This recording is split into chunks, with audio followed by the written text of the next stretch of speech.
Chapitre 1. Cela faisait désormais 1 an que la guerre contre Voldemort avait pris fin, et le monde magique dans lequel je continuais de vivre s'efforçait, tant bien que mal, de se relever des cendres laissées par ce conflit dévastateur. Après ma dernière année à Poudlard, je m'étais plongée directement dans le travail. J'avais rejoint le ministère de la magie où mes efforts et mes compétences m'avaient permis de gravir rapidement les échelons, et aujourd'hui, j'occupais un poste influent au sein du département de la justice magique. Ironiquement, je n'avais jamais envisagé de devenir juriste. Mais après avoir affronté l'obscurité, mon esprit méthodique et ma connaissance intime des forces du mal m'avaient préparé à ce rôle. Harry et Ron travaillaient également ici. Tous deux s'étaient rapidement imposés dans le bureau des Aurores, leur courage les ayant propulsés à des postes prestigieux malgré leur jeune âge.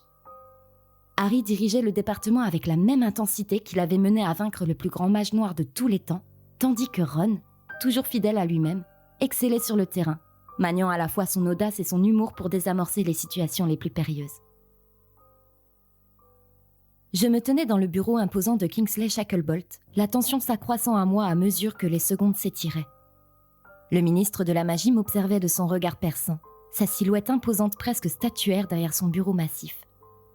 « Merci d'être venue, Hermione. » commença-t-il d'une voix grave qui résonnait dans toute la pièce. « Comme tu le sais, depuis la guerre, le monde magique s'efforce de se reconstruire, aussi bien sur le plan matériel que psychologique. » Il marqua une pause, le front plissé, cherchant visiblement les mots justes. Mes doigts se crispèrent sur le dossier de la chaise devant moi, mais je restais silencieuse, lui laissant le temps de poursuivre. « Nous avons besoin de personnes compétentes et dévouées pour mener à bien cette mission cruciale. » reprit-il enfin. J'acquiesçais, prête à offrir toute l'aide dont il aurait besoin. Cependant, une étrange nervosité, lourde et persistante, m'oppressait. « Je suis prête à aider de toutes les façons possibles. » Kingsley me sourit faiblement, mais il y avait quelque chose de plus sombre dans son regard, un avertissement silencieux, comme s'il redoutait ma réaction. Après une longue réflexion, le ministère a décidé de lancer un programme de réhabilitation pour les anciens mange-morts. L'objectif est de leur offrir une seconde chance et de promouvoir la paix et la réconciliation au sein du monde sorcier. Nous croyons fermement que c'est la voie à suivre pour éviter de futurs conflits. Mon cœur s'emballa et un frisson parcourut mon échine. Les mange-morts avaient semé tant de souffrances, laissant des cicatrices profondes sur nos vies. Un programme de réhabilitation ? Mon esprit se mit à tourner. Pourtant, une petite voix intérieure m'encourageait à accepter cette mission. Le doute me rongeait, mais je savais que parmi tous ces gens, certains étaient encore rédemptibles, beaucoup ayant été manipulés ou menacés par le Seigneur des Ténèbres au péril de leur propre vie. « Qu'attendez-vous de moi exactement ?» soufflai-je finalement, la voix légèrement tremblante. Kingsley se pencha légèrement en avant, croisant les mains sur son bureau. Nous avons constitué une équipe de sorciers et de sorcières du ministère pour superviser ce programme. Chaque membre sera assigné à un ancien mange-mort. Nous allons d'abord observer leur adaptation et, si les résultats sont positifs, nous envisagerons d'étendre le programme. Ta mission sera de superviser leur réintégration dans notre société. Mes pensées s'embrouillaient, mais je comprenais l'importance de cette tâche. Malgré mes réticences, je savais que refuser n'était pas une option. C'était une opportunité de garantir un avenir sans haine et sans guerre. « Et quels seront les projets mis en place ?» demandai-je, essayant de me concentrer sur les aspects pratiques pour ne pas céder à l'appréhension. « Ils seront variés, en fonction des compétences des participants, » répondit-il. « Certains contribueront à la reconstruction de Poudlard, d'autres prendront part à des œuvres sociales ou aideront dans les hôpitaux. L'objectif est de les engager dans des activités positives et de les responsabiliser. Je sais que tu sauras agir avec justice envers la personne qui te sera confiée. Après tout, tu es une héroïne de guerre. Tu as ça dans le sang. » Je tentais de dissimuler une grimace à l'entente de ce surnom. Nous n'étions pas des héros, ni des sauveurs. Nous étions comme tous les autres, de simples survivants de guerre, brisés et mutilés, cherchant à se reconstruire après les horreurs que nous avions vécues. Un travail comme celui-ci demanderait beaucoup de patience et de rigueur. Je hochai finalement la tête, ressentant un poids grandir dans ma poitrine. J'avalais difficilement ma salive, consciente de la lourdeur de cette responsabilité, tandis que Kingsley souriait doucement, certain que j'accepterais malgré les souvenirs douloureux marqués au fer rouge dans mon esprit torturé. « Je ferai de mon mieux », dis-je faiblement, le souffle court. Je te fais entièrement confiance, Hermione. D'un geste lent, le ministre poussa une grande écuelle en argent vers moi, remplie d'enveloppes cachetées. Sans qu'il n'eût besoin de le dire, j'avais déjà compris ce qu'elle contenait. Mon ventre se tordit sous l'intensité de l'appréhension. Nous avons déjà sélectionné quelques cas lors de notre dernière réunion. Les noms des participants au programme sont ici. Je levai les yeux vers Kingsley qui m'invita d'un geste à me servir. J'hésitai quelques secondes, fixant les lettres entassées, sentant mon estomac se soulever une fois de plus. Mon regard fut attiré par une enveloppe en particulier, dont l'un des coins était légèrement plié. Finalement, je l'extirpai doucement de la pile d'une main fébrile.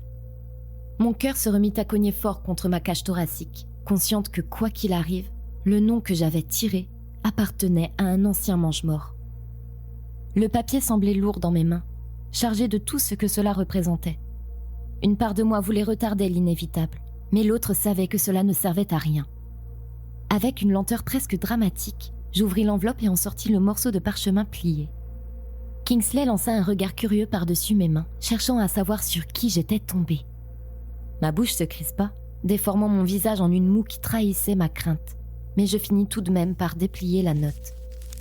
Je respirai profondément avant de lire le nom inscrit. Mes yeux parcoururent le papier et se figèrent.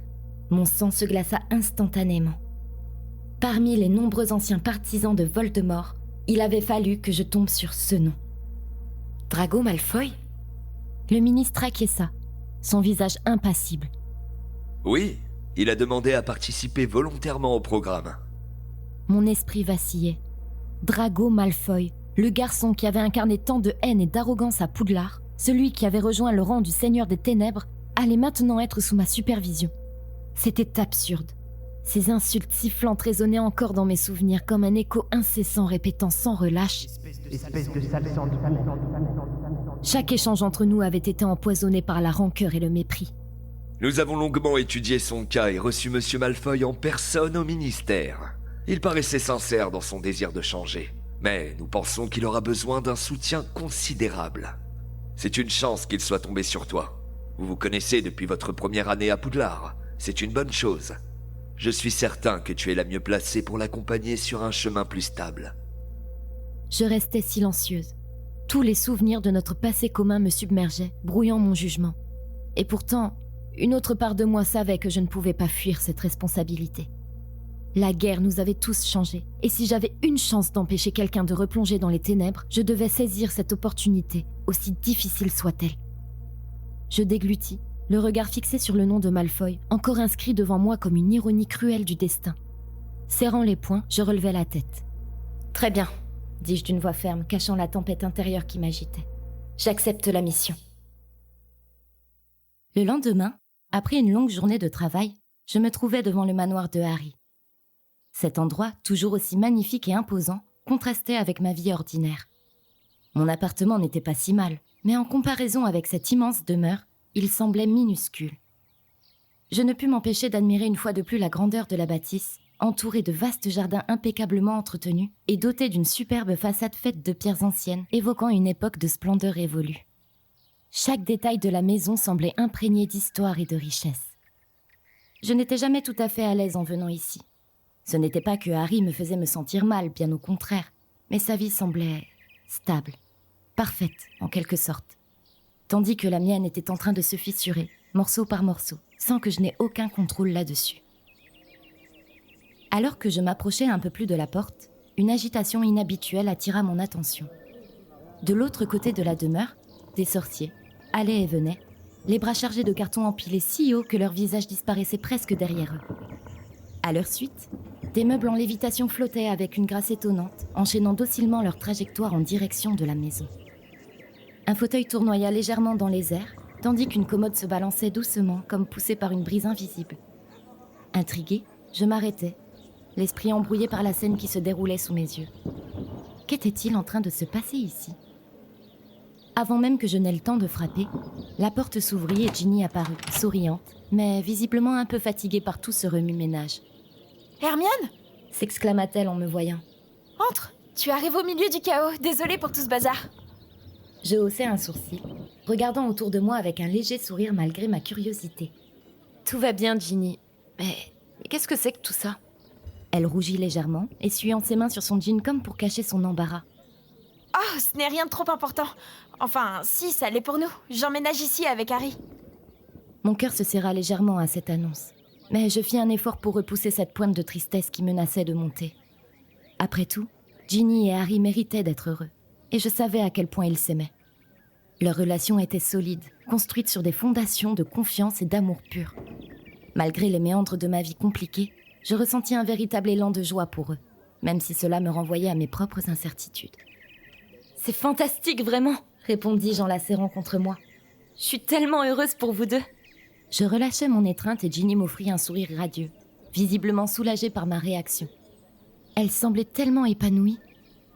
Elle me prit doucement par le bras pour me guider à l'intérieur. « Merci Hermione, ça compte beaucoup pour moi que tu sois là. » dit-elle doucement, tout en me conduisant dans la maison. Même si une partie de moi ne pouvait s'empêcher de comparer ma situation à la leur, je sentais que ce moment leur appartenait.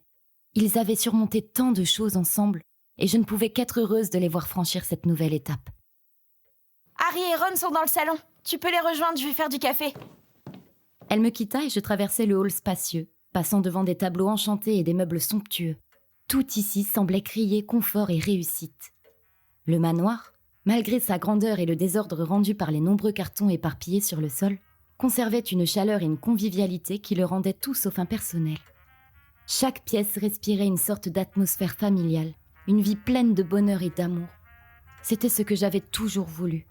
Alors pourquoi tout semblait-il si hors de portée pour moi ? En arrivant dans le grand salon, je trouvais Harry et Ron en pleine conversation. Dès que je franchis le seuil de la pièce, Harry bondit de son fauteuil et vint me saluer chaleureusement. « Hermione !» lança-t-il avec enthousiasme avant de m'enlacer rapidement dans ses bras. « Petit cachotier !» dis-je en lui ébouriffant les cheveux. « Tu m'avais pas dit pour Ginny et toi ?»« Je suis heureuse pour toi, Harry. Vous méritez tout ça. » terminai-je, les yeux remplis d'émotion. Il me remercia et je tournai le regard vers Ron, qui était resté assis discrètement à sa place, hésitant. Il me fixait, souriant légèrement, mais sans cette chaleur à laquelle j'étais autrefois habituée. Les choses étaient devenues étranges entre nous depuis quelque temps. Avant qu'il ne puisse dire quoi que ce soit, je m'approchai de lui et l'embrassai furtivement sur la bouche. Ce geste, à la fois tendre et désespéré, ne suffisait pas à dissiper les tensions, mais il soulignait notre besoin de maintenir un lien malgré les disputes fréquentes. Notre relation s'était muée en simple habitude. Je m'installai à côté de Ron, qui me donna un rapide baiser sur la joue avant de replonger dans sa discussion avec Harry. C'était devenu comme ça entre nous, des gestes mécaniques, dépourvus de l'ardeur d'autrefois. Les jours où Ron me faisait rire aux éclats semblaient appartenir à une époque lointaine. Depuis la guerre, tout avait changé. Lui, moi, notre relation, tout ce qu'il nous restait, c'était notre routine. Et aucun de nous deux ne parlait de ce qui n'allait pas depuis plusieurs mois. Ginny revint avec un plateau qu'elle posa sur la table basse, puis elle me tendit une tasse de café. Je la remerciai, tandis qu'elle s'installait avec nous, les yeux pétillants rivés sur Harry. Ils échangeaient des sourires complices, des petites attentions presque imperceptibles. Ça faisait mal de les voir ainsi, si connectés, si amoureux, alors que Ron et moi n'étions que deux ombres de ce que nous avions été. Je ne savais même plus quand notre relation avait commencé à se déliter. Était-ce à cause de la guerre, ou bien à cause de notre incapacité à trouver du temps l'un pour l'autre depuis que nous étions plongés dans nos carrières respectives ? Peut-être était-ce juste le poids de ce que nous avions traversé. Nous étions fatigués, brisés à l'intérieur, et pourtant, je restais avec lui. Peut-être par habitude ou parce que j'avais peur d'admettre que nous n'étions plus heureux ensemble. Non, je restais parce que, malgré tout cela, je l'aimais encore. Depuis que nous avions quitté Poudlard pour affronter le monde des adultes, je me surprenais souvent à replonger dans la nostalgie de cette époque. Les éclats de rire, la camaraderie, l'insouciance malgré la guerre qui grondait à l'horizon. C'était un temps où nous avions encore des rêves, où l'avenir semblait plein de promesses. Mais aujourd'hui, ces souvenirs me semblaient presque étrangers, comme s'ils appartenaient à quelqu'un d'autre. Depuis le jour où nous avions perdu tous ces gens, quelque chose s'était irrémédiablement brisé en moi. Je portais constamment un masque, un sourire bien étudié, une façade solide que je présentais au monde, mais à l'intérieur de moi, c'était le chaos, le vide, le néant total. J'avais l'impression de me perdre un peu plus chaque jour, enfermée dans mes sombres pensées, incapable de retrouver la lumière. La dernière bataille m'avait laissé meurtrie d'une manière que je n'arrivais même pas à formuler. Une partie de moi s'était éteinte ce jour-là, et je n'étais pas certaine qu'elle puisse un jour se rallumer. Chaque matin, je mettais un pied devant l'autre comme un automate, me convainquant que le travail au ministère, que l'aide que je pouvais apporter, donnerait du sens à ce que je ressentais. Mais c'était une illusion. J'étais seule, profondément seule, et ce qui était peut-être le plus douloureux, c'était que je ne pouvais même pas l'admettre. Pas à mes amis, pas à Ron, et surtout pas à moi-même. Avec Ron, c'était pire. Nous étions ensemble, mais pourtant tellement éloignés. Chaque conversation sonnait creux, chaque geste semblait vidé de sa substance. Je me demandais si lui aussi sentait ce fossé qui se creusait entre nous. Parfois, je m'allongeais à ses côtés, le dos tourné, et je me demandais combien de temps encore nous pourrions tenir ainsi, à faire semblant, à prétendre que nous n'étions pas complètement perdus l'un pour l'autre. Mais je ne disais rien, parce que j'avais peur. Peur d'affronter cette réalité que je tentais si désespérément d'ignorer. Mon mal-être était sans doute la cause de l'effondrement de ma relation amoureuse et je me sentais complètement impuissante face à cette souffrance qui me consumait. L'image de celle que j'avais été autrefois s'était presque effacée de ma mémoire, comme un reflet flou que je n'arrivais plus à saisir. La seule chose qui me semblait encore réelle, c'était l'amitié qui nous unissait tous. Mais même là, je n'étais plus certaine d'y trouver mes repères. Mes amis avaient leur propre vie, leurs propres problèmes, et j'avais l'impression que je commençais à les perdre eux aussi, petit à petit. Je m'étais une nouvelle fois perdue dans mes pensées, la tête baissée, semblant totalement déconnectée de ce qui m'entourait. Ron dut remarquer mon absence, car il posa sa main sur la mienne et me demanda avec une voix empreinte de douceur. « Tout va bien ?» Je sursautai légèrement et répondis rapidement, avec un sourire artificiel. « Oui, ça va. » Mais au fond de moi, je savais que ce n'était pas vrai. Je m'efforçai de trouver rapidement un sujet de conversation pour détourner l'attention, mais Ginny prit les devants, à mon grand soulagement. « Au fait, Hermione, comment ça se passe au ministère ?» demanda-t-elle. « Tu sembles toujours tellement occupée, on ne te voit presque plus. » Je haussai les épaules, incertaine de comment aborder le sujet qui me pesait depuis que Kingsley m'avait confié la fameuse mission. Mes doigts se nouaient et se dénouaient nerveusement autour de ma tasse fumante. Je pris une profonde inspiration. C'était le moment ou jamais d'aborder le sujet. En fait, je voulais vous parler du nouveau projet mis en place par le ministère, commençai-je hésitante. Harry se redressa légèrement, attentif. « Quel genre de projet ?» demanda-t-il. Je pris une seconde de réflexion, tentant de trouver les bons mots. Par où commencer ? L'idée de parler du programme de réhabilitation des Mangemorts me paraissait déjà assez complexe, mais révéler que j'allais superviser Drago Malfoy, c'était encore plus délicat. « Kingsley m'a confié une mission importante », dis-je en posant ma tasse de café. « Le ministère a lancé un programme de réhabilitation pour les anciens Mangemorts et je vais en faire partie. L'idée est de leur donner une seconde chance, de les aider à se réinsérer dans la société. » Un léger silence s'installa dans la pièce. Ron me défigura, l'air perplexe, tandis que Harry releva un sourcil, visiblement au courant du programme. « Oui, je sais, j'ai contribué à la création de ce programme, mais je pensais pas que Kingsley te proposerait d'y participer. »« Tu étais au courant ?» demandai-je, stupéfaite. Il haussa les épaules d'un air désolé. Quel idiote! Évidemment qu'il était au courant. C'était le chef du bureau des Aurores. Ron, qui jusque-là avait écouté en silence, s'exclama. « Je travaille avec vous tous les jours, et pourtant je suis toujours le dernier informé !» se plaignit-il. « Ils veulent réhabiliter les Mangemorts ? Mais pourquoi ?» Le ministre pense que c'est la meilleure façon d'éviter que l'histoire ne se répète. Beaucoup d'entre eux n'étaient pas des monstres. Certains étaient juste piégés, tentai-je d'expliquer. Harry acquiesça, approuvant mes paroles, tandis que Ron, lui, semblait sceptique. « Et toi, dans tout ça ? Tu vas faire quoi ?» demanda mon petit ami, l'air inquiet. Je sentis ma gorge se nouer. C'était là que tout devenait plus compliqué. J'appréhendais leur réaction. J'ai été assignée à superviser un des participants par tirage au sort et... Je m'interrompis, hésitant à prononcer son nom. Mon regard se posa un instant sur Ginny et Harry, puis glissa vers Ron, dont la réaction était celle que je redoutais le plus. Je suis tombée sur... Drago Malfoy. Ron s'étouffa presque, tandis que Ginny resta figée de surprise. Harry, lui, se contenta de me regarder avec attention, mais je pouvais deviner l'inquiétude derrière ses yeux. « Malfoy !» répéta Ron incrédule.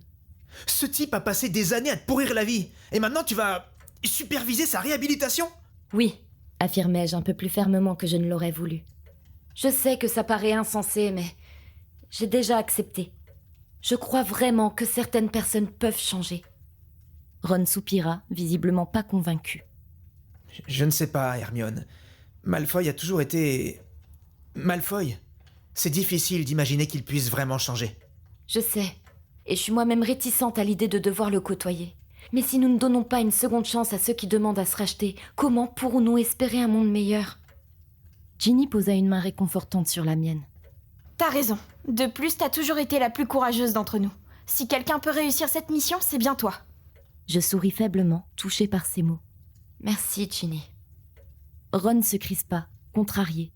Une tension palpable grandissait entre nous. Il ne comprenait pas, et pire encore, il ne faisait aucun effort pour essayer de comprendre. Je me tournai vers Harry, espérant trouver un peu de soutien supplémentaire. « Qu'en penses-tu » lui demandai-je. Il me regarda longuement, réfléchissant. Il savait, peut-être mieux que quiconque, à quel point j'avais souffert des actions de l'ancien Serpentard à Poudlard. Mais il connaissait aussi ma conviction que tout le monde méritait une seconde chance. Ce n'était pas un hasard si j'avais été choisie pour rejoindre la maison Gryffondor. Le courage, l'audace et la détermination étaient ancrés en moi, même si parfois, je doutais de ma propre force. C'est cette même bravoure qui m'avait portée à travers tant d'épreuves. Et même aujourd'hui, elle continuait de me guider, malgré les cicatrices que je portais en moi. Après quelques secondes de silence, Harry hocha lentement la tête. « Si tu penses que c'est la bonne chose à faire, alors je te fais confiance. » dit-il doucement. « Tu as toujours eu un excellent jugement. » Ginny acquiesça, son regard empli d'empathie. Cela me réchauffa un peu le cœur, mais une part de moi restait amère. Malgré tout ce que j'avais accompli, malgré mon rôle essentiel au ministère, j'avais constamment l'impression que ma vie se désagrégeait peu à peu. Mes amis étaient toujours là pour me soutenir, peu importe les circonstances. Mais en cet instant précis, c'était le soutien de Ron dont j'avais désespérément besoin.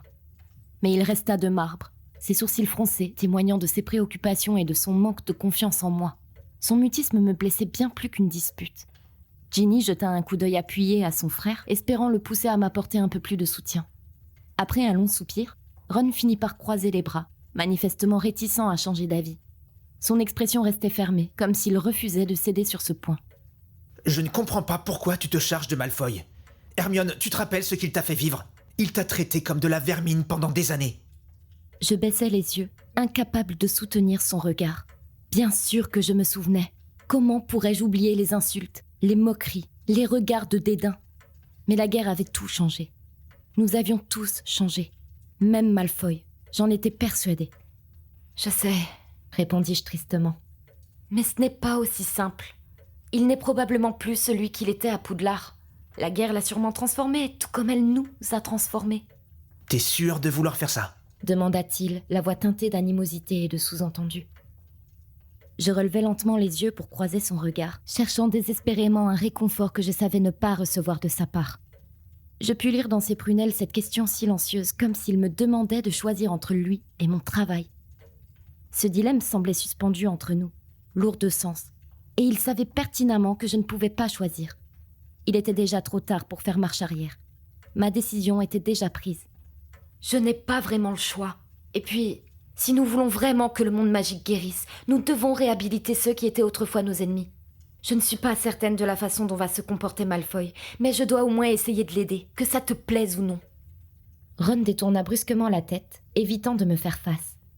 Sans le vouloir, j'avais tranché le dilemme qu'il m'imposait. J'avais fait le choix d'aider Malfoy, au risque de me mettre à dos mon propre petit ami. Il se mura finalement dans un nouveau silence.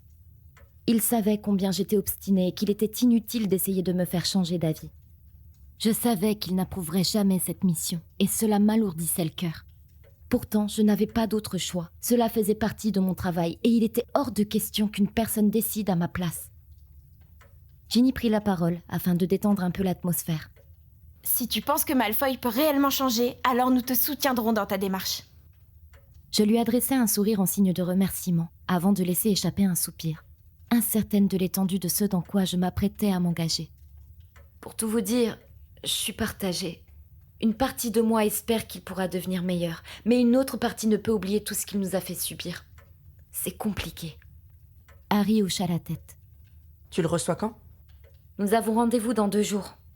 Et honnêtement, j'angoisse à l'idée de me retrouver dans la même pièce que lui. Je ne sais pas à quoi m'attendre. Le temps s'écoula vite.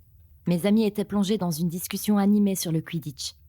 Je suivais la conversation sans grande attention, ce sport sorcier n'ayant jamais réussi à capter mon intérêt comme il le faisait pour eux.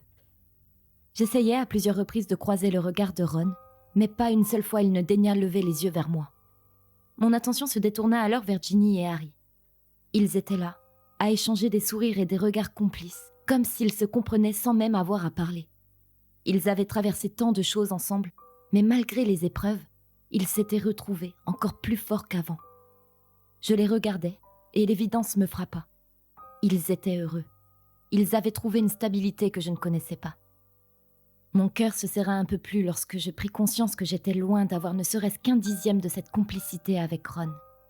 Je l'avais eue à un moment, mais cela faisait bien longtemps que ce n'était plus le cas. Notre relation semblait vide, dépourvue de direction. Il ne me soutenait même plus dans mes projets, comme si nous étions devenus des étrangers partageant simplement le même espace.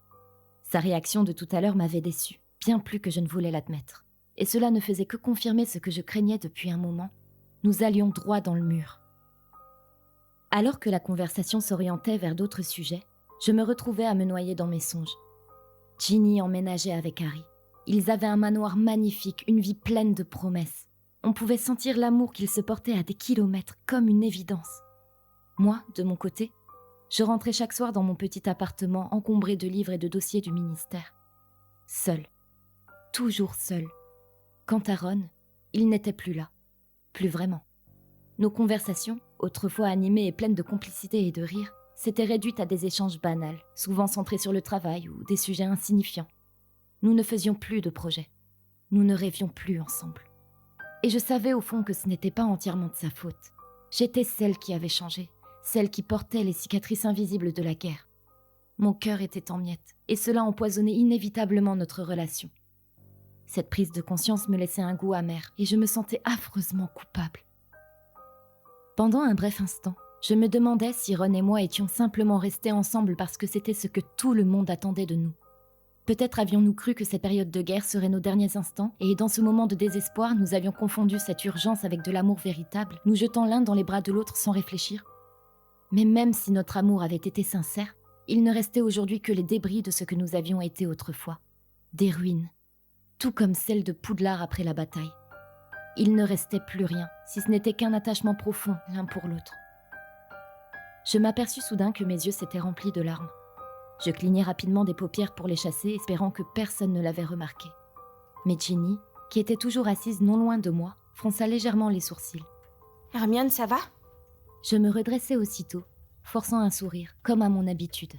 « Oui, bien sûr, » mentis-je. « Je suis juste un peu fatiguée. » La jolie rousse ne sembla pas convaincue, mais elle n'insista pas. Elle se contenta de poser sa main sur la mienne, un geste de réconfort simple mais puissant. Je pris une profonde inspiration et me levai soudainement. « Je pense que je vais y aller, » dis-je doucement. Ils me regardèrent tous les trois, surpris par mon départ soudain. « Déjà ?» s'étonna Harry. « Tu veux pas rester pour le dîner ?»« C'est gentil, mais je ne peux pas m'attarder, » répondis-je. « J'ai beaucoup de travail qui m'attend. » C'était un mensonge, bien sûr. Je n'avais rien de prévu pour ce soir, à part me perdre dans mes pensées dans mon appartement vide. Ron me regarda, confus. « Je peux te raccompagner, si tu veux. »« Non, ça ira, merci, je vais transplaner. On se voit demain au travail ?» dis-je en lui offrant un petit sourire en coin. Ils me saluèrent, et je quittai la maison, le cœur lourd. Le froid de la nuit m'enveloppa dès que je fus dehors. Le contraste entre l'intérieur chaleureux du manoir et l'air glacial me frappa de plein fouet. Je restai un moment devant la porte, fixant la nuit noire. Un frisson parcourut mon corps. Ce n'était pas à cause du froid. C'était cette sensation écrasante de solitude qui me collait à la peau, refusant de me quitter. Je me sentais minable, ridicule, perdue. Je transplanais, disparaissant dans le néant, espérant juste un instant pouvoir échapper à la lourdeur de ma propre existence.